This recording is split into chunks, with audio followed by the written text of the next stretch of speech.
Un concert dans l'usine élévatoire, c'est du jamais vu depuis sa mise en fonction.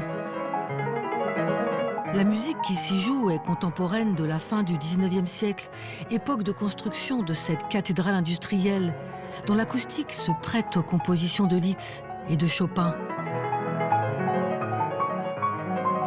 Elle est fantastique ici, c'est top. Pour concert au début, je pense pas bien, mais aujourd'hui, c'est très bien, très bien.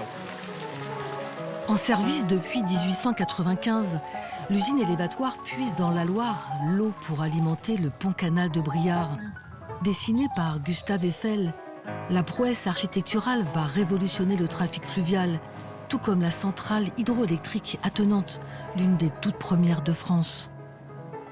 L'eau arrive à 8 mètres au niveau supérieur. L'axe que vous voyez ici remonte sur une génératrice à courant continu.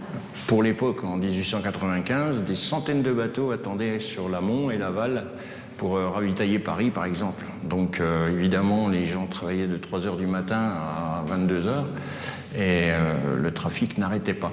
Donc ça a permis, avec l'électricité, de sécuriser. Quand nous chanterons.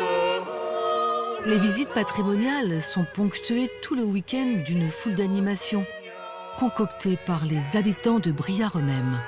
Seront tous en fête. On a l'impression de... On est en immersion. Voilà, d'être en fait une espèce de courroie de transmission entre les Briarois du 19e siècle et puis ceux qui viendront après nous. Voilà. Voilà, donc on fait partie d'une grande chaîne. Quand nous chanterons, le temps des cerises sifflera bien mieux.